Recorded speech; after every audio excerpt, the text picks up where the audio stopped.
Hello guys. आज हम आप लोगों को जीवाणु अर्थात बैक्टीरिया क्या है के बारे में डिटेल में बताने की कोशिश करेंगे। तो पूरी जानकारी के लिए हमारी वीडियो अंत तक ज़रूर देखें। यदि अभी तक हमारे चैनल को सब्सक्राइब ना किया हो तो ज़रूर कर लें। तो चलिए देखते हैं। जीवाणु सरलतम संरचना वाले जीव हैं। कहने का मतलब इनका जो संरचना होता है एकदम सरल होता है, जटिल नहीं होता है, जो सभी स्थानों जैसे जल, थल मतलब स्थल तथा वायु में पाए जाते हैं। ये हवा, ज़मीन और जल कहीं भी पाए जाते हैं। ठीक है। जीवाणु मृदा में सर्वाधिक संख्या में पाए जाते हैं। कहने का मतलब ये हुआ कि जो जीवाणु होते हैं वो जल और जो है वायु से अपेक्षा जो मृदा यानी मिट्टी में अधिक पाए जाते हैं। आसुत जल में इनका अभाव होता है, अर्थात ये जो आसुत जल में ये नहीं पाए जाते हैं। इनकी संरचना समझ लेते हैं। तो चलिए देखते हैं। जीवाणुओं में स्पष्ट केंद्रक एवं झिल्ली युक्त कोशिकांगें। ठीक है।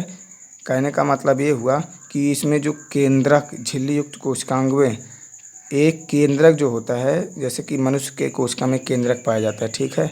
वायरस में भी केंद्रक मतलब वायरस में केंद्रक नहीं पाया जाता, वो तो कण है। ठीक है। और बाकी जैसे जीव हैं उसमें केंद्रक पाए जाते हैं। उसी प्रकार इसमें जो है केंद्रक नहीं पाया जाता।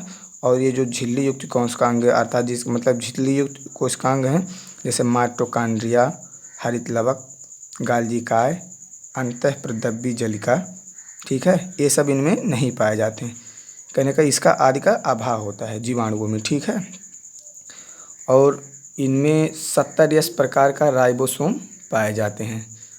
कहने का मतलब इनमें जो है ये सब नहीं पाए जाते हैं, माइटोकॉन्ड्रिया वगैरह या केंद्रक नहीं पाए जाते हैं। इसमें 70 प्रकार के राइबोसोम पाए जाते हैं।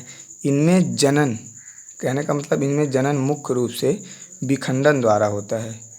ठीक है। इनका जो मुख्य जनन होता है वो विखंडन द्वारा होता है। ठीक है। अब चलिए इसकी खोज या कुछ हिस्ट्री जान लेते हैं। तो देखते हैं। सर्वप्रथम सूक्ष्म जीवों यानी जीवाणुओं, सूक्ष्म जीव में जीवाणु भी आते हैं। ठीक है। तो जीवाणुओं की खोज सन 1883 में एंटनी वान लीeuwenhoek ने किया। एक वैज्ञानिक थे जिन्होंने जो है जीवाणुओं को खोजा सर्वप्रथम कितना सन में, सन 1883 में। ठीक है। ये जो क्वेश्चन है बहुत ज़्यादा पूछा जाता है कि जीवाणु का खोज किसने किया, तो इसका आंसर है एंटनी लीeuwenhoek ने। ठीक है। कैसे किया आप बता दें, मतलब देख लीजिए। लीeuwenhoek को ही जीवाणु विज्ञान का जनक माना जाता है। इन्होंने खोजा, इसीलिए इन्हें एकदम वैसे कहेंगे ही, जो जिन्होंने खोजा उन्हें जनक माना जाता है। ठीक है। इन्होंने जीवाणुओं को सर्वप्रथम लार, दांतों की खुरचन तथा मलिन जल में देखा।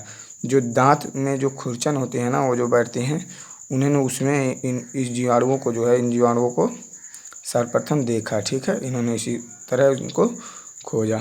अब जीवाणु से होने वाली कुछ बीमारियां जान लेते हैं जो कि काफ़ी एग्ज़ामों में बहुत ज़्यादा पूछे जाते हैं।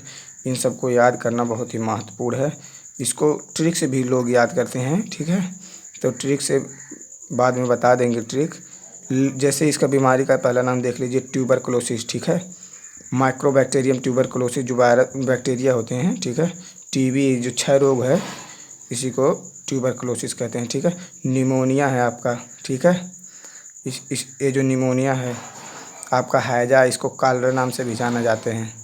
ठीक है। टिटनस है, अतिसार मतलब ये डायरिया है। ठीक है। कुष्ठ रोग है। ठीक है। पीलिया है, पीलिया को जो है आप जन्डाइस के नाम से भी जाने जाते हैं। और टाइफाइड है। टाइफाइड का भी एक क्वेश्चन पूछता है कि इसका जो टेस्ट कैसे किया जाता है। कई बार कई एग्जामों में जो है पूछा गया कि इसका जो कैसा टेस्ट किया जाता है, तो इसका विडाल टेस्ट से इसका जो है जांच किया जाता है। प्लेग है, आदि है। ठीक है। धन्यवाद वीडियो देखने के लिए।